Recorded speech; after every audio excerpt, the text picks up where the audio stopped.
Kalau di antara Anda mengatakan Ustadz bilang laki-laki juga dandan, memang laki-laki boleh dandan. Boleh, ya, tapi dengan cara laki-laki tentunya. Anda dengarkan bagaimana perkataan Ibnu Abbas radhiyallahu anhu atau Ibnu Umar, salah satunya sahabat ini ya. Beliau mengatakan bahwasanya aku suka sekali berhias untuk istriku sebagaimana aku suka dia berhias kepadaku atau untukku, karena Allah SWT berfirman dalam Al-Quran, a'udzubillahi minasyaitonir rajim, walahunna mithlu alladzi 'alaihinna bil ma'ruf, dan para istri memiliki hak yang seimbang dengan kewajibannya. Sebagaimana dia dandan buat suaminya, suaminya juga harus dandan buat dia, tapi dandan ala laki-laki. Allahu Rabbi wal Islam dini wa Muhammadan Rasulullah. Assalamualaikum warahmatullahi wabarakatuh. Alhamdulillah wassalatu wassalamu ala Rasulillah. Segala puji dan puja kehadirat Allah Subhanahu wa taala, juga salawat dan taslim kepada Nabi besar Muhammad sallallahu alaihi wa ala alihi wa sahbihi wasallam. Ketemu lagi teman-teman sekalian di hari Kamis siang, kita membahas bedah buku Wanita Muslimah Ina Surga ditulis oleh Syekh Abdullah bin Jarullah Al-Jarullah, dan kita akan masuk ke judul yang sudah kami berikan di flyer, berdandan sesuai dengan syariat. Saudaraku seiman, Islam memerintahkan kita agar selalu bersih, rapi, ya, wangi. Ini semua bagian daripada anjuran agama Islam. Dalam sebuah hadis kata Nabi SAW, Inna Allah jamilun yuhibbul jamal. Allah itu indah, bersih, rapi, sempurna, ya, dan menyukai semua itu. Makanya Allah Subhanahu wa taala secara alami atau fitrah, ya, mengikuti fitrah atau apa yang Allah telah ciptakan pada diri kita, ada keinginan-keinginan alami, itu kita suka sekali dengan penataan yang rapi, ya, tempat yang wangi, ya. Kita juga merasa nyaman pada saat kita menggunakan pakaian yang bagus, ya, menyisir rambut dengan rapi. Kita juga nyaman pada saat kita menemukan badan kita lagi gerah, ya, kemudian kita mandi, ya, dengan bersihnya, misalnya dengan menggunakan sabun, dengan menggosok badan, dengan menggunakan sampo. Setelahnya kita merasa sangat fresh, segar. Semua ini fitrah, alami, gitu kan. Kita juga sebaliknya tidak suka dengan bau-bau yang kurang sedap. Misalnya bau mulut, ya, nafas, bau ketiak, ada saja, bau apa saja. Ya. Keringat saja sudah membuat kita tidak betah. Kita gerah, ya. Dan kita berharap segera lepas dari pakaian yang sudah basah dengan keringatan. Kita berharap segera bisa mandi, membersihkan tubuh dari badan yang sudah penuh dengan keringat misalnya. Padahal kalau kita mau pikir, keringat adalah cairan, gitu kan, yang bisa saja dia bertahan gitu. Ada sebagian orang coba bertahan dengan dirinya seperti itu, tapi pasti orang lain tidak akan nyaman dengan dia. Ya. Sampai dalam Islam, Nabi SAW melarang orang ke masjid kalau makan bawang mentah gitu. Beliau bersabda dalam hadisnya, siapa yang makan, ya, sayuran ini, maka jangan menyentuh masjid kami. Kata Umar bin Khattab radhiyallahu anhu, siapa yang harus memakannya pun, maka dia harus betul-betul masak sampai matang, baru dia konsumsi. Itu pun dianjurkan sebelum ke masjid dia membersihkan dengan kumur-kumur, ya, atau sikat gigi, gitu kan. Karena orang biasanya umumnya menggunakan bawang dalam masakannya, gitu kan. Tetapi ini semua hanya untuk itu sebenarnya. Hari Jumat kita dianjurkan orang mau ke masjid untuk mandi yang bersih. Bahkan kata Nabi SAW, man gassala wagtasal. Siapa yang mencuci rambutnya sampai bersih, kemudian mencuci tubuhnya, seluruh tubuhnya dengan bersih, kemudian dia memakai baju terbaiknya, dia pakai minyak wangi terbaiknya, kemudian dia ke masjid tanpa melangkahi pundak orang-orang, dan dia dengarkan khatib pada saat menyampaikan khutbah, lalu dia sholat Jumat kecuali dibersihkan dosa-dosanya yang lalu. Anda bisa bayangkan Allah Subhanahu wa taala menghubungkan pembersihan dosa dalam hadis keutamaan Jumat ini dengan bersihnya tubuh, dengan wanginya, ya. Maka kita dianjurkan untuk menggunakan pakaian yang bagus, ya, bersih, nyaman buat kita. Juga pemandangan orang, tidak ada yang memandang kita negatif, gitu kan. Kita juga dianjurkan untuk merawat tubuh, ya. Seperti misalnya hadis tentang masalah perawatan rambut, kata Nabi SAW, man kana lahu syi'r falyukrimhu. Sampai Allah kurniai rambut, maka dia merawatnya, misalnya. Kemudian juga ada hadis Nabi SAW, 5 fitrah, 5 hal yang harus dijaga oleh seorang muslim, ya, khitan, sunat, ya, kemudian memotong kuku, mencabut bulu ketiak, mencukur bulu kemaluan, dan juga merapikan kumis. Ya. Ini yang terakhir ini bagi laki-laki, tapi yang sisanya 4 itu laki-laki dan perempuan misalnya. Maka ini teman-teman sekalian kita lihat sangat alami. Anda lihat bagaimana kita wudhu. Setiap hari kalau kita bicara sholat wajib aja Anda 5 kali wudhu sehari. Berarti 5 kali Anda cuci tangan. 5 kali Anda kumur-kumur. 5 kali Anda mengeluarkan kotoran dari hidung. 5 kali Anda membasuh wajah Anda. Ya. Ini pun 5 itu dalam 5 waktu sholat ya. Tapi setiap gerakan kan diulangi lagi 3 kali. Berarti dalam 5 sholat 5 kali wudhu dikali 3 kali setiap gerakan kecuali kepala. Gitu kan. Berarti kan Anda bisa dikatakan mencuci tangan yang 3 kali itu dikali 5 waktu sholat. Berarti 15 kali Anda cuci tangan sehari. 15 kali Anda kumur-kumur. 15 kali Anda bersihkan kotoran hidung. 15 kali Anda membasuh wajah Anda. Ya, 15 kali Anda mengulangi lagi mencuci tangan sampai siku. 15 kepala itu pendapat jumhur ulama sekali saja. Imam Malik, Imam Ahmad. Dalam Imam Syafi'i 3 kali juga. Gitu kan. Mencuci kepala. Kalau kita pegang pendapat jumhur ulama, maka berarti 5 kali kepala. Kalau dalam mazhab Syafi'i berarti 15 kali juga kepala. Demikian juga kaki. 15 kali Anda cuci. Itu kalau kita bicara wudhu hanya untuk sholat 5 waktu. Ada orang wudhu untuk sholat duha. Ada orang wudhu untuk sholat malam. Ada orang wudhu ya, setiap kali batal dia wudhu lagi. Ada orang wudhu pada saat mau tidur. Mengikuti sunnah Nabi SAW. Jadi Anda bisa bayangkan bagaimana luar biasanya ya Islam menghubungkan antara kesehatan ibadah itu dengan kebersihan dan kerapian. Ya. Demikian juga hadis Nabi SAW, kalau aku tidak beratkan umatku, aku akan perintahkan mereka untuk bersiwak setiap kali mau wudhu, riwayat dan setiap kali mau sholat. Membersihkan mulut. Kalau anjuran medis sekarang 2 sampai 3 kali gosok gigi dalam sehari, Islam puluhan kali Anda dianjurkan untuk sikat gigi dalam sehari. Ya, karena kalau setiap sholat kita dianjurkan bersiwak atau membersihkan gigi. Orang kalau tidak punya kayu siwak, dia ganti dengan sikat gigi. Itu luar biasa. Karena kalau sholat 5 waktu saja, sudah 5 kali Anda sikat gigi. Ya. Itu setiap kali mau wudhu, riwayat lain setiap kali mau sholat. Kalau Anda mau dapat keutamaan lebih banyak, kalau mau wudhu Anda bersiwak, pas mau sholat Anda bersiwak lagi. Coba Anda bayangkan itu. Bahkan Nabi SAW setiap kali mau masuk rumah, beliau bersiwak dulu. Ya. Pada saat beliau mau meninggal dunia, wafat, akhir sunnah beliau kerjakan adalah bersiwak. Ya. Karena beliau sempat tersandar di dada Aisyah radhiyallahu anha dan dalam kondisi sangat lemah, maka masuk ipar beliau Abdurrahman bin Abi Bakar radhiyallahu anhu majma'in lagi menggunakan siwak. Ya. Maka mata Nabi SAW ke siwak itu. Lalu Aisyah bertanya, ya Rasulullah, apakah anda mau siwak itu? Nabi SAW menganggukkan kepala beliau sallallahu alaihi wasallam, maka Aisyah pun minta dari saudaranya Abdurrahman, lalu memotong bekas mulutnya Abdurrahman, lalu mencacahkan buat Nabi SAW, lalu menggosokkan ke mulut Nabi SAW. Setelah itu beliau wafat sallallahu alaihi wasallam. Ya. Dan kita juga tahu bahwasanya dalil-dalil tentang masalah di akhirat, nanti di surga. Anda lihat selalu digambarkan bidadari yang cantik-cantik, bersih, ya, memiliki tubuh yang ideal, gitu kan. Kemudian juga bidadara yang seperti intan yang diserakin, ya, mereka indah sekali gitu. Terus digambarkan surga itu tempat yang wangi, yang bersih, tanahnya kasturi, ya, lumpurnya kasturi, bau kasturi, bau parfum yang paling mahal gitu, yang paling bagus. Coba Anda bayangkan ini, bagaimana gambaran dalam Islam tentang masalah kebersihan dan kerapian ini. Nah biasanya orang kalau mau menyempurnakan kebersihan dan kerapiannya, maka ada istilah kita dengan dandan, ya. Dandan itu berarti lebih menyempurnakan lagi. Setelah Anda mandi, Anda dandan, ya. Anda pakai mungkin kalau perempuan kosmetika, laki-laki mungkin juga menggunakan beberapa hal yang cukup berhubungan dengan laki-laki kan, seperti roll on ketiak misalnya supaya tidak keluar bau, atau parfum yang khas untuk laki-laki kan gitu, atau minyak rambut misalnya dan seterusnya. Maka ini semua, ya, ini semua menandakan memang ada, dan ini dibolehkan dalam Islam, ya. Cuma memang ada batasan-batasannya, ada batasan-batasannya.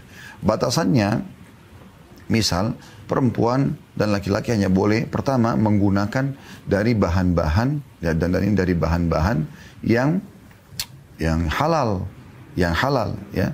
Kalau di antara Anda mengatakan Ustadz bilang laki-laki juga dandan, memang laki-laki boleh dandan, boleh.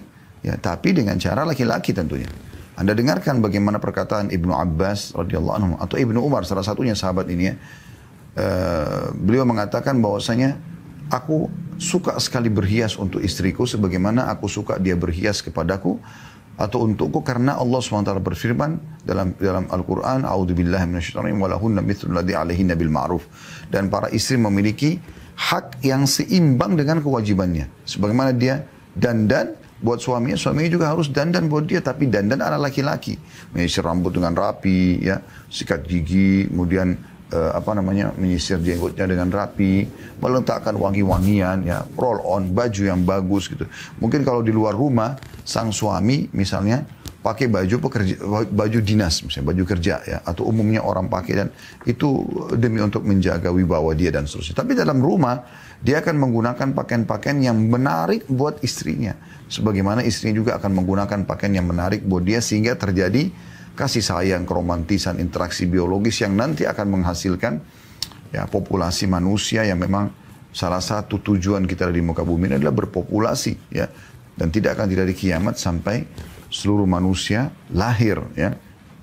Nah, ini pembukaan kita tentang masalah dandan itu, ya. Jadi yang pertama, boleh orang dandan gitu kan, yang penting bahan-bahannya halal, ya.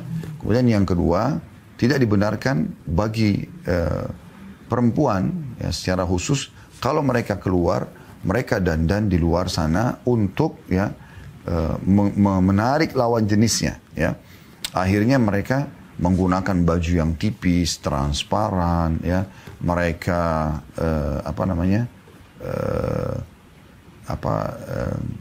mereka menggunakan baju yang tipis, transparan, mereka tidak berhijab, ya.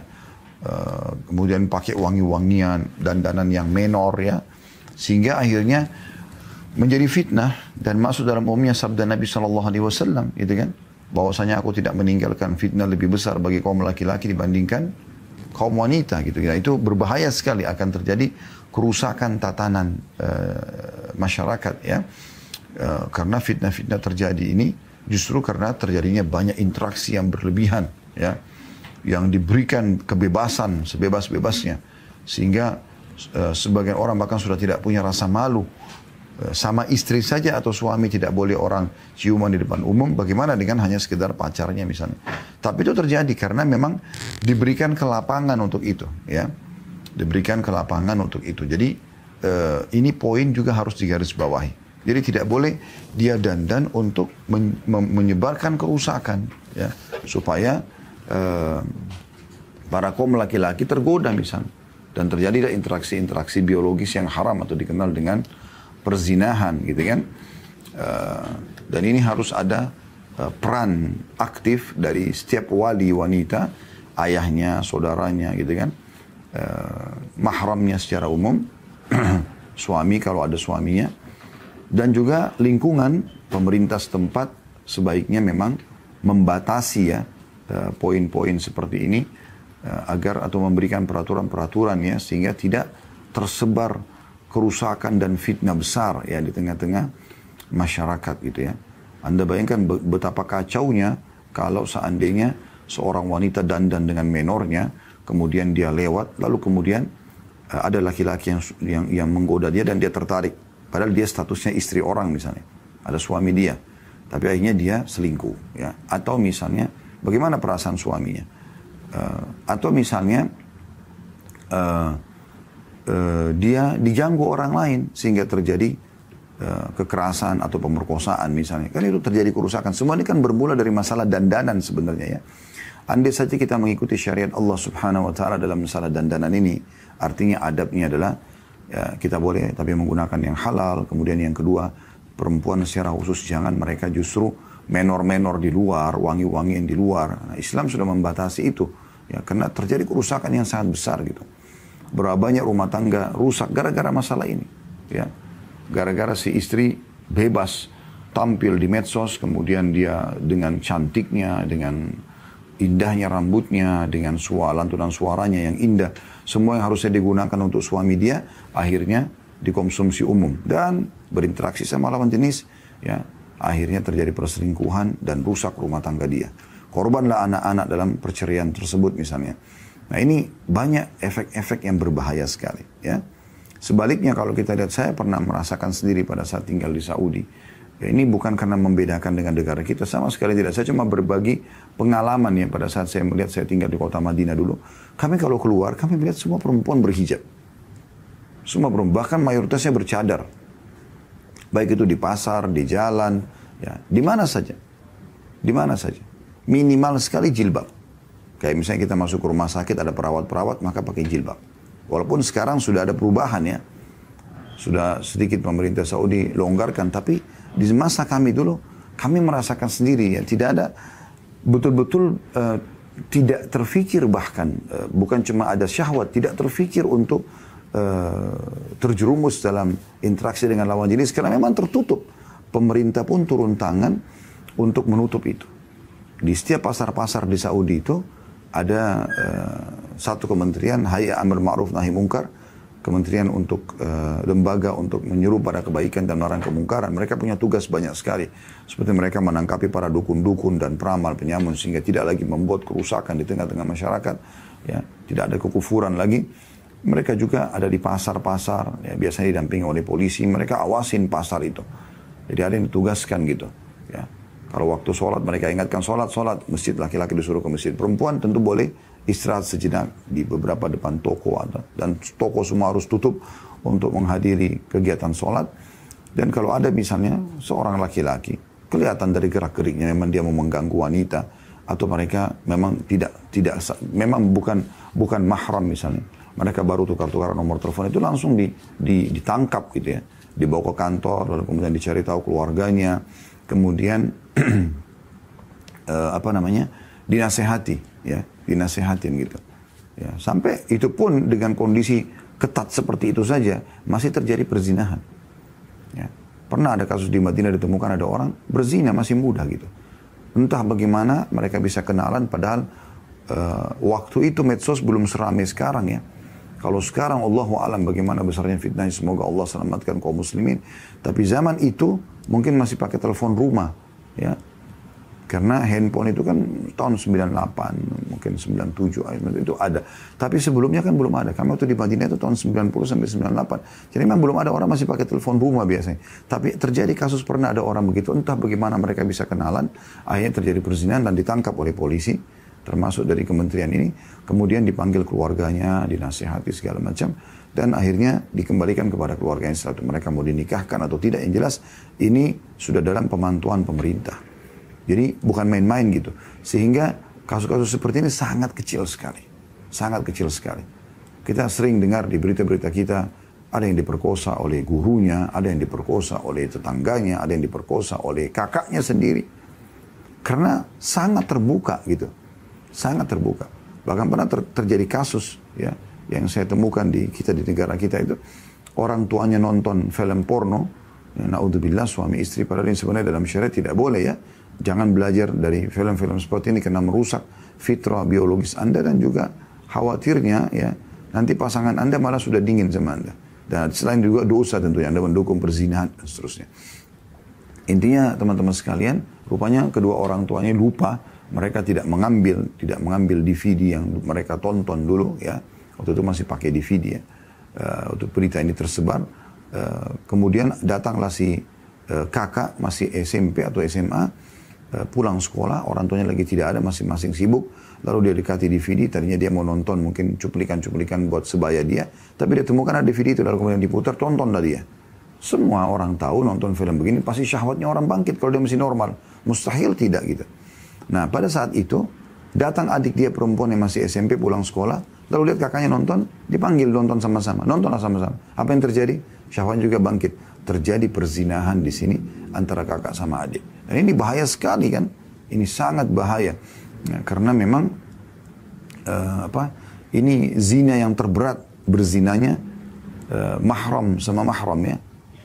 Orang tua sama anak-anak sama orang tua, ponakan sama tante, ponakan sama paman, kemudian saudara sama saudarinya. Nah ini semua berbahaya sekali. Nah, jadi ada efek-efek gitu. Nah memang ini harus ada campur tangan dari individu kita sebagai wali di rumah, sebagai orang tua kepada anak-anak dan juga ya, pemerintah setempat. Ya.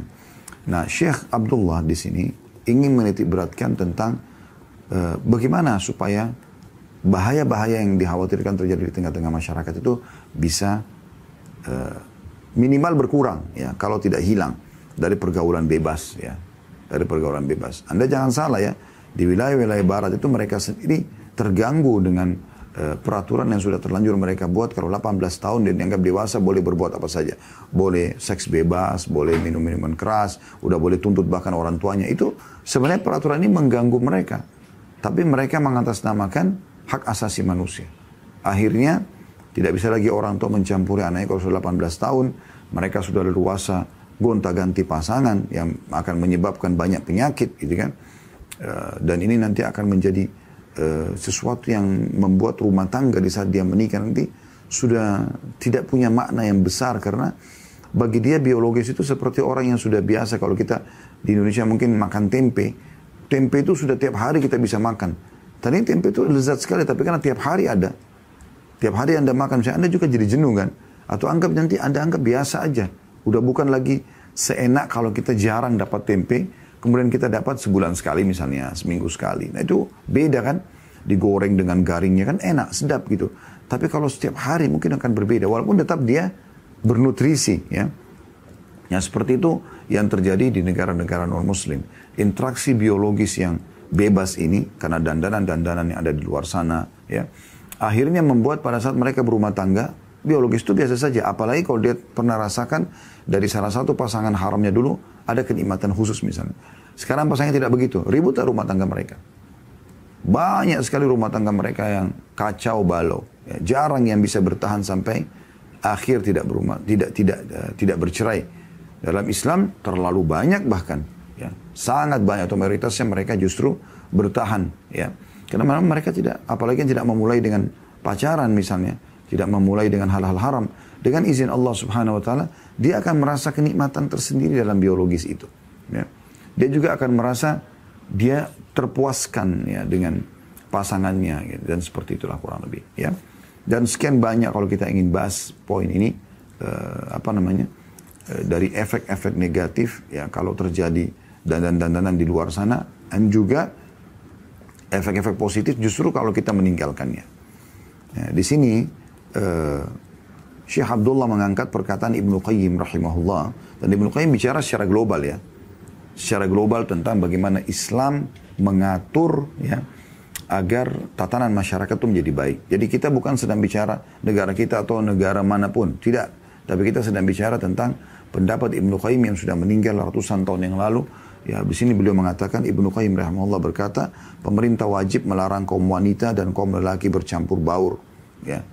Di sini di pasar-pasar, di tempat-tempat umum, dan di berbagai lokasi khusus kaum laki-laki. Ya. Maksudnya di sini beliau berbicara idealnya kalau ingin aman maka seperti itu. Saya kasih contoh misalnya, saya bicara lingkup Saudi misalnya, karena kan saya tidak temukan ada negara yang menerapkan seperti ini kecuali negara ini, gitu ya. Kami berapa kali selama 7 tahun tinggal di sana atau 8 tahun kurang lebih, masuk ke pasar, semua pedagangnya laki-laki. Tidak ada satupun perempuan yang berdagang yang punya kios, ya. Kalau yang hanya sekedar orang-orang miskin yang kadang-kadang bawa di dagangan dia di kain, duduk di dekat Masjid Haram, Masjid Nabawi, berjualan di jalan itu ada. Tapi yang punya izin resmi, punya toko, ya. Karena di sana itu harus semua toko yang dibuka harus ada izinnya. Sekecil apapun toko Anda, gitu kan. Maka secara otomatis gitu tidak ada wanita. Kalau pemiliknya pun wanita di rumah saja, yang bekerja semua laki-laki. Tamu yang masuk boleh perempuan tentunya, ya. Tetapi itu pun ada kelompok tadi hayya amil ma'ruf nahi munkar yang keliling, yang mengawasin kondisi pasar itu, ya. Jadi kalau mereka lewat dan mereka menemukan misalnya ada seorang wanita interaksi sambil ngakak-ngakak, ketawa-ketawa sama pemilik toko, itu mereka bisa masuk, punya hak dalam peraturan pemerintah untuk datang dan menanyakan, ini siapa Anda nih? Kalau cuma konsumen kenapa harus seperti ini interaksinya, gitu. Itu sampai pada tingkat itu, gitu. Dan itu ternyata ada banyak efek-efek yang positif, ya. Sehingga orang-orang yang memang mau merusak kondisi masyarakat di tengah-tengah masyarakat muslim, dengan pergaulan bebas itu tidak akan bisa. Mereka tidak akan bisa gitu.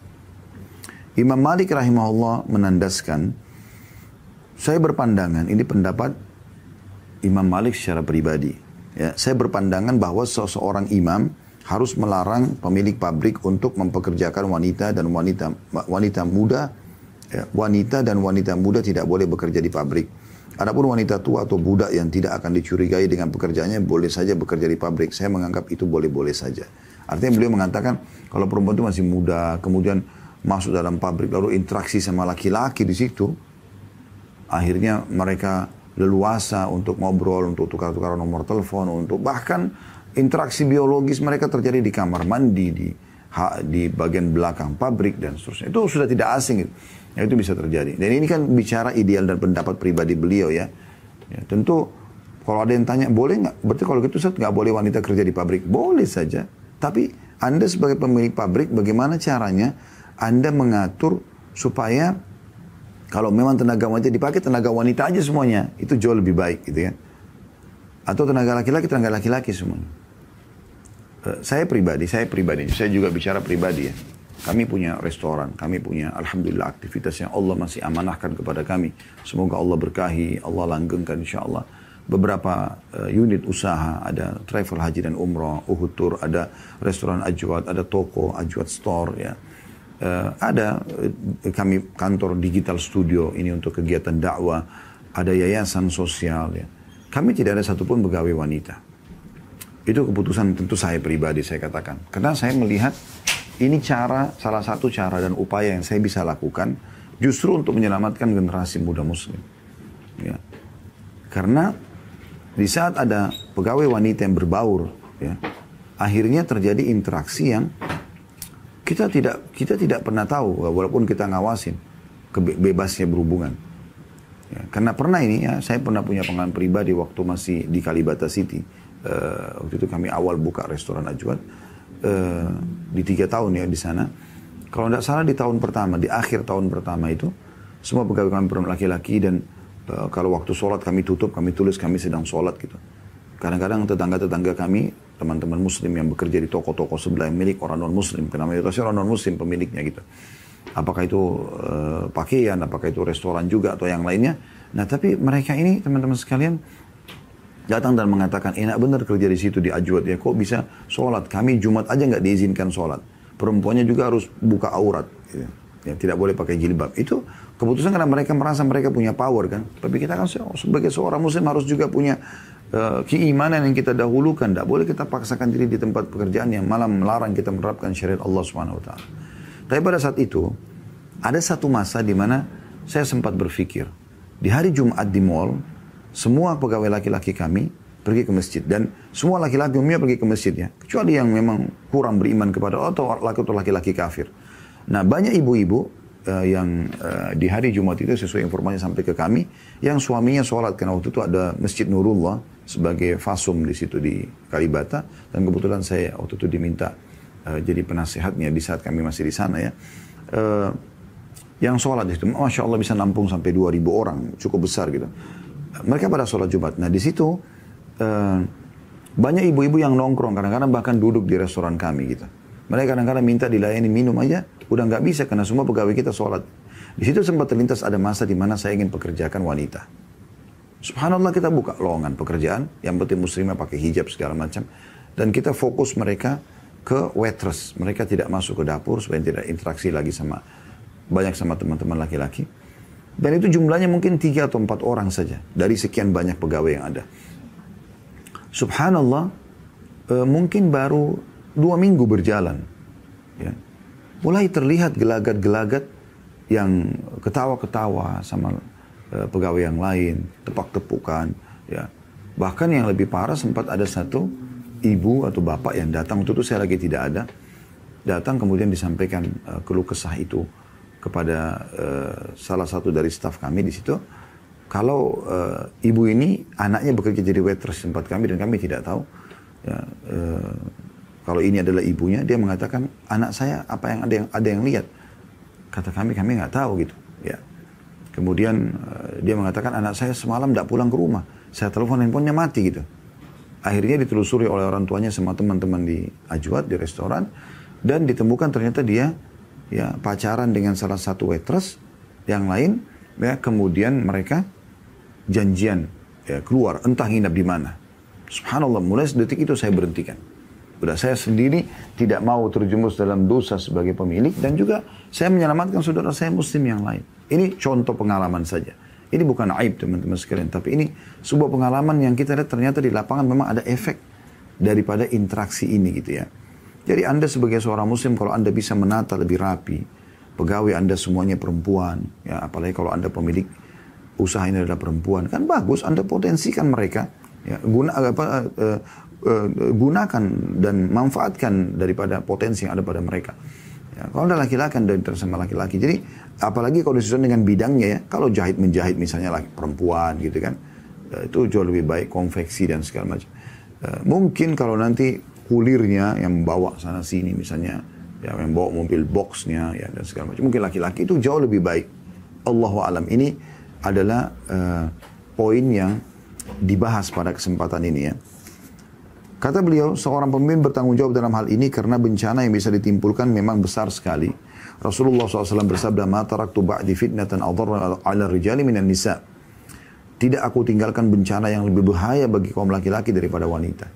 Anda lihat kenapa karaoke, diskotik, ya tempat-tempat pelacuran yang dijual wanita. Kenapa wanita? Karena memang itu yang paling cepat terjual produk itu ya untuk merusak kaum laki-laki dan paling cepat mendatangkan duit ya. Karena memang ada kebutuhan interaksi dengan lawan jenis. Ada kebutuhan biologis ya. Yang kalau orang belum punya pasangan halal, maka mungkin dia lampiaskan pada pasangan haramnya gitu ya. Dan dalam hadis yang lain, yang maknanya kurang lebih, hendaklah kaum wanita kalau jalan memilih bagian pinggir jalan. Ya, kalau wanita lagi jalan di jalan umum, dianjurkan jalan pinggir jalan lebih untuk menjaga mereka gitu ya.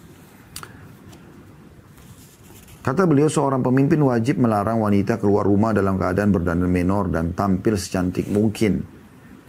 Ya, seksi sekali gitu. Harusnya ada peraturan. Karena pasti akan merusak. Nggak mungkin tidak. Di saat dia masuk ke mall dengan rok pendek, celana pendek, sudah gitu baju kaosnya ketat, terbelah lagi bagian dadanya atau punggungnya. Kira-kira. Ini nggak berpengaruh pada laki-laki yang ada di situ? Mungkin ada suami orang di situ yang sedang lewat, dia terganggu. Istrinya kan tidak secantik itu, tidak seksi itu. Maka dia terganggu kan? Pasti terganggu. Dan bisa saja dia mencari tahu tentang wanita tersebut lalu terjadi perbuatan yang haram. Atau misalnya dia lampiaskan kepada selain istrinya. Dia pikir, oh yang dandan seperti ini pasti, kan umumnya pelacur, maaf. Mereka kan memang sengaja seksi-seksi segala macam. Nah ini pasti ke sana. Nah akhirnya lampiaskan ke sana. Kalau orang beriman minimal rusak keimanannya. Karena maksiat akan mengurangi kehusyuan dalam sholat misalnya. Nah ini efek-efek yang ada gitu. Ia harus melarang wanita mengenakan pakaian mini dan tipis sehingga menjadi wanita yang berpakaian tapi telanjang. Ya. Seperti juga pakaian yang longgar tapi tipis. Seorang pemimpin juga berkewajiban melarang kaum wanita mengobrol dengan kaum laki-laki yang bukan mahramnya. Tentu ini sulit kalau kita mau ketahui mahram atau bukan ya. Tapi kalau diletakkan sebuah peraturan, nanti orang akan lebih hati-hati saja. Ya. Kaum lelaki pun juga harus nggak boleh sembarangan ngobrol. Ya. Kami merasakan di Saudi itu karena sudah menjadi sebuah peraturan pemerintah dan hanya masyarakat gitu. Saya bisa bahasakan diri saya mungkin selama 7 tahun di sana. Saya nggak pernah ngomong sama satu pun wanita di jalan, di mall. Satu kali pun saya nggak pernah ngomong. Yang saya temuin gitu. Nah, kita mau ngomong itu kayak segan gitu. Mungkin ada di antara mereka yang tanya jalan, tanya alamat kepada orang lain, iya mungkin. Tapi saya pribadi, dan memang kita merasa tidak perlu gitu. Tidak memerlukan masalah itu. Allahu a'lam. Ini kondisi dan keadaan yang pernah kami saksikan ya. Kata beliau, bahkan bila seorang pemimpin melihat seorang wanita keluar rumah dan dengan berdandan dan mempercantik diri, ia boleh saja merusak pakaian wanita itu, ya. Ia boleh saja menegurnya, ya. Karena sebagian ahli fikih membolehkan seorang pemimpin melakukan itu. Bahkan ia termasuk hukuman finansial teringan bagi wanita. Maksudnya dia menegurnya, ya. Dia mengingatkan kalau ini tidak boleh, ya. Itu haknya pemerintah bisa mengingatkan karena dandanan Anda sudah terlalu berlebihan, ya. Anda mungkin bisa merusak tatanan masyarakat nanti. Ya, anak-anak kecil pun kalau melihat itu bisa berefek juga kurang baik pada pendidikan mereka. Bahkan kata beliau pemimpin itu boleh menegaskan sebuah keputusan, tanda kutip ya, untuk memastikan setiap wanita lebih banyak interaksi ya di tempat-tempat yang aman buat mereka seperti rumah misalnya ya. Terutama memang bagi wanita-wanita yang suka keluar dan memang sengaja untuk ya mencari lawan jenis ini. Karena kalau membiarkan wanita melakukan itu, bisa saja dia mendukung wanita itu berbuat dosa dan akhirnya dia pun bertanggung jawab di sisi Allah Subhanahu wa taala. Umar bin Khattab radhiyallahu pernah melarang kaum wanita berjalan-jalan di jalan khusus bagi kaum pria atau bercampur baur dengan kaum laki-laki di jalan-jalan umum. Hendaknya seorang pemimpin mencontohi apa yang dilakukan oleh Umar radhiyallahu anhu. Ini tentu pendapat penulis yang beliau ingin sampaikan. Tentu kita, setiap orang yang mengikuti acara ini punya hak untuk menerima atau tidak ya. Tetapi ini karena kita beda buku, maka kita membahasakan atau membaca ya.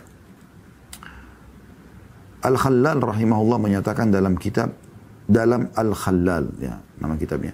Muhammad bin Yahya Al-Kahhal mengabarkan kepada saya bahwa ia pernah bercerita kepada Abu Abdillah, tadi aku melihat seorang laki-laki berbuat yang tidak benar dengan seorang wanita. Ya, maksudnya Abu Abdillah ini Imam Ahmad ya. Imam Ahmad rahimahullah menjawab, diteriaki saja. Nabi SAW bersabda, annal mar'ata idha tatayyabat wa kharajat min baitiha fahiya zaniyah. Jika seorang wanita mengenakan minyak wangi yang menyengat ya, lalu keluar rumah, maka dia bisa dianggap sebagai seorang pezina karena dia penyebab daripada itu ya. Jadi Imam Ahmad rahimahullah mengatakan kalau seandainya ada orang sengaja mempertontonkan maksiat di depan umum, maka diteriakin saja. Itu nggak boleh loh gitu. Karena kalau tidak dilakukan, maka bisa saja dia hari ini 1-2 orang, besok akan datang 3-4 orang di tempat yang sama, lusa, dan akhirnya menjadi tempat perzinahan. Bahkan sampai pada tingkat karena tidak ditegur, mereka jadikan kuburan yang harusnya menjadi tempat mengingat akhirat dan kematian. Karena dalam kuburan itu ada orang yang mereka tahu ini orang yang pacaran di atas kuburan ini, itu manusia seperti dia dan sekarang sudah pakai kain kafan. Dan di dalamnya itu dalam Islam digambarkan bisa ada taman dari taman surga, kalau dia orang beriman, atau lubang dari lubang neraka. Tapi dia tidak peduli lagi sudah. Karena nggak pernah ada peraturan-peraturan yang melarang masalah itu misalnya, yang tegas ya. Sehingga akhirnya mereka dengan leluasa melakukan perzinahan di tempat yang harusnya mengingat akhirat gitu. Kata beliau, seorang wali juga boleh melarang wanita asuhannya, ayah misalnya, ya, saudara, yang hendak melakukan sholat isya berjamaah di akhir waktu, ya, bila dianggap ada fitnah di situ. Walaupun ke masjid boleh bagi wanita. Tapi kalau misalnya ada seorang ayah melihat anaknya perempuan rutin sholat di masjid, dan dari rumah ke masjid cukup jauh, serta memang mungkin terjadi fitnah-fitnah yang tidak benar. Ya. Apalagi kalau ketahuan, nah ini pernah berbohong. Dia bilang ke masjid tapi ternyata tidak. Nah ini si wali bisa menahannya. Tidak boleh dia membiarkan. Karena kalau dia biarkan malah nanti, itu kalau ke masjid ya. Tapi dikhawatirkan ada fitnah. Bagaimana kalau selain ke masjid? Ya. Sesuai dengan sabda Nabi SAW, al-mar'atu idha kharajat istashrafaha syaitan.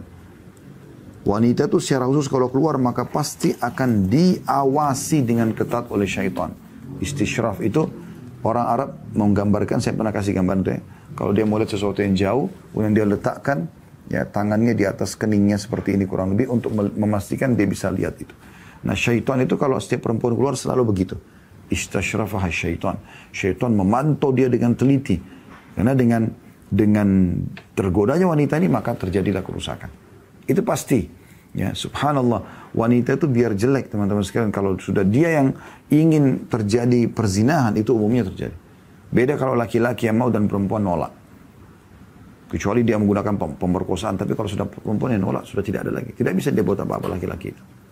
Allahu a'lam. Selanjutnya Syekh Abdullah melanjutkan setelah menyampaikan hadis tadi ya, tentang kalau wanita keluar itu akan dipantau dengan teliti oleh para syaitan agar dia bisa terjerumus atau sesat ya, sehingga hanya menyesatkan kaum laki-laki yang ada di sekitarnya. Bahkan juga kaum wanita yang tadinya mungkin baik-baik bisa terpengaruh karena melihat dandanan dan pakaian orang ini gitu ya. Baik, beliau mengatakan tidak diragukan lagi Memberi kesempatan kepada kaum wanita untuk bercampur baur dengan kaum lelaki merupakan suatu bencana dan ya, kesalahan. Hal itu termasuk salah satu faktor terbesar turunnya siksa berupa bencana, selain juga menyebabkan rusaknya banyak urusan masyarakat umum dan khusus. Bercampur baurnya kaum lelaki dengan wanita adalah sebab terjadinya perbuatan zina dan juga perbuatan keji. Bahkan bisa menyebabkan kematian banyak orang dan wabah kolera yang berkesinambungan. Ketika para wanita pelacur bergabung dengan bala tentara Musa alaihissalam sehingga terjadi banyak perzinahan, Allah Azza wa Jalla pun mengirim wabah kolera kepada mereka. Dalam satu hari ada 71.000 orang yang meninggal. Kisah ini amat populer dalam kitab-kitab tafsir. Nah, ini banyak yang orang tidak tahu ya. Ternyata efek kalau dibiarkan wanita dengan seksinya, dengan dandanannya di tempat umum, akhirnya mulailah wanita-wanita lain mencontohi misalnya, atau terjadilah laki-laki banyak yang tergoda untuk terus dalam perbuatan dosa, apakah memerkosa orang ini secara paksa, si wanita yang berdandan ini, atau misalnya minimal misalnya berkenalan sama dia lalu terjadi perzinahan misalnya. Lalu begitulah terus terjadi ya, menjadi sebuah pola.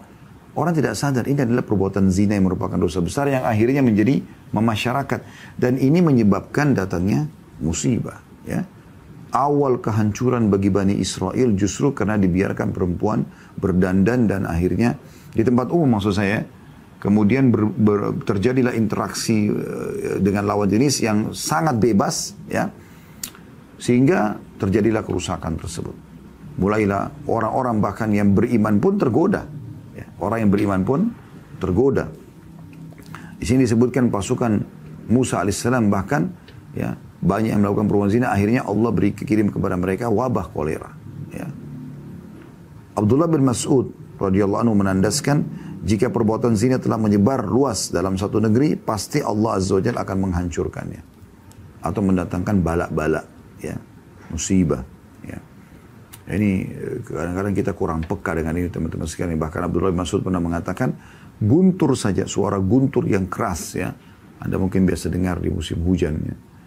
Itu adalah peringatan keras dari ya, langit, dari Allah Subhanahu wa Ta'ala ya, kepada penduduk bumi. Harusnya sadar gitu. Ini ada sesuatu yang salah nih kalian lakukan gitu. Ya. Apalagi kalau sudah datang bencana-bencana, ya, meletusnya gunung, banjir, longsor, ya, apalah ya, gempa bumi dan segala macam ini, Anda harusnya sudah sadar gitu. Berapa banyak korban yang terjadi. Ya. Depan mata kita di Indonesia kita sudah lihat tsunami di Aceh, tsunami di Palu, ya. Ini jangan dilupakan, teman-teman sekalian. Jangan dianggap oh info sudah lewat selesai. Dia bisa terulang setiap saat dimanapun kalau kesalahan-kesalahan dan maksiat kepada Allah masih ada di lokasi itu. Dan biasanya Allah selalu mendatangkan cobaan yang berat, yang besar. Allah datangkan dulu yang kecil-kecil. Mereka sadar nggak sih? Gitu. Dan sebagai penutup beliau mengangkat hadis Nabi SAW yang disebutkan oleh Abdullah bin Abbas radhiyallahu anhu, ma taffafa qaumun kailan wala bakhasu mizanan wala saya ulangi, ma taffafa qaumun kailan wala bakhasu mizanan illa mana'ahumullahu azza wa jalla qatra wala dhahara fi qaumin az-zina illa dhahara fihim al-maut wala dhahara fi qaumin 'amalu qaumi lutin illa dhahara fihim al-khasfu وما ترك قوم الأمر بالمعروف والنهي عن المنكر إلا لم ترفع أعمالهم ولم يسمع دعاؤهم. Setiap kali manusia mengurangi takaran dan mengurangi timbangan, curang, pasti Allah yang maha mulia dan maha tinggi akan mencegah turunnya hujan kepada mereka. Setiap kali perbuatan zina menyebar luas pada sekelompok manusia, pasti akan banyak terjadi kematian. Dan setiap kali perbuatan homoseksual tersebar luas pada sekelompok manusia, pasti mereka akan dimusnahkan. Juga setiap kali sekelompok manusia meninggalkan amar ma'ruf nahi mungkar, mengingatkan pada yang ma'ruf yang Allah perintahkan dan melarang dari kemungkaran yang Allah larang, ya, mungkar apa yang Allah larang, pasti perbuatan mereka tidak diterima oleh Allah dan doa-doa mereka tidak akan dikabulkan. Diambil dari kitab At-Turuq Al-Hukmiyah fi Siyasat Syari'iyah oleh Ibnu Qayyim rahimahullah di halaman 180 dan 181. Kita perlu lebih peka teman-teman sekalian. Intinya sebenarnya sih Kalau kemaksiatan, apalagi dosa-dosa besar, dibiarkan merajalela, maka secara otomatis akan menjadi penyebab bala dan musibah yang datang. Dan Allah mengatakan dalam surah Al-Anfal, A'udzubillahi minasyaitonirrajim, wattaqu fitnatan la tusibanna alladziina zalamu minkum khassa. Ya. Al-ayat artinya, hati-hati dengan cobaan, bencana yang kalau datang kepada kalian, tidak akan menimpa orang-orang yang zalim antara kalian saja. Artinya orang-orang yang soleh pun bisa kena di situ. Apalagi kalau anda tidak amar ma'ruf nahi mungkar. Dalam sebuah hadis yang sahih riwayat Bukhari, ya, Nabi SAW waktu ditanya oleh Ummu Salamah radhiyallahu anha, apakah kami akan binasa sementara ada orang-orang soleh di antara kami? Kata Nabi SAW, iya, kalau sudah merajalela kerusakan, kemaksiatan. Jadi jangan anggap remeh masalah ini, karena ini masalahnya menjadi bencana nasional, bencana internasional. Itu peringatan dari Allah, karena memang Allah haramkan perbuatan-perbuatan ini. Dan mayoritas ya, yang ada di muka bumi ini, ya, propetis ya, Yahudi, Nasrani, Muslim, tahu ini. Kalau ini perbuatan zina nggak boleh, khamar ini nggak boleh. Mereka tahu sebenarnya dalam agama mereka. Mayoritasnya itu dalam penduduk bumi ini yang 7,5 miliar, mungkin mereka bisa mencapai angka 6 miliaran. Harus tahu, dan ini jangan dibiarkan. Kita tidak perlu sejalan dengan ahli kitab, tapi Islam, kita bicara lingkup Islam saja itu sudah cukup. Yang kita ini bisa dikatakan kalau secara lingkup agama kita mayoritas penduduk bumi sekarang. Ya, walaupun banyak di antara kita yang masih miskin, kondisi ekonominya segala macam, tapi banyak umat Islam miliaran jumlahnya, gitu kan? Miliaran jumlahnya. Kalau kita terapkan peraturan Allah Subhanahu wa taala ini, maka akan sangat berpengaruh untuk tidak datang bencana-bencana tersebut. Tapi yang kita sayangkan malah kita terjerumus, ya. Kita terjerumus dan kita membiarkan kemaksiatan tersebut. Ingat hadis Bukhari sebagai penutup, teman-teman. Di sini saya akan bacakan pertanyaan. Kata Nabi SAW, satu hari pernah Jibril diutus oleh Allah untuk membinasakan satu negeri. Mau dihancur-leburkan. Jibril datang, lalu Jibril menemukan ada satu di situ penduduk orang soleh. Lalu kata Nabi SAW, Jibril balik kepada Allah lalu mengatakan, ya Allah, di negeri itu ada hambamu fulan, orang soleh. Kata Allah SWT, mulai siksa dari dia. Dia duluan kena, baru kemudian yang lainnya. Kenapa? Kata Allah Subhanahu wa taala, karena dia tidak pernah menyuruh pada kebaikan, tidak pernah melarang kemungkaran. Ya dia selamatkan dirinya sendiri. Enggak, akhi dan ukhti. Salah, ingatkan, tegur. Orang terima tidak terima itu tidak ada masalah, yang penting kita sudah menyampaikan. Dan siapa yang amar ma'ruf nahi mungkar, mengingatkan tentu dengan baik, dengan hikmah, dengan mendoakan, dengan Nabi kan sudah kasih tahapannya. Yang bisa mengubah dengan tangannya, kekuatannya silahkan, gitu kan. Kayak pemerintah misalnya kan bisa dengan peraturan, gitu kan, atau orang tua ayah kepada anak-anaknya, atau suami pada istrinya. Kalau nggak bisa dengan lisan nasihatin, kalau tidak bisa maka dengan hati doakan. Dan itu selama iman.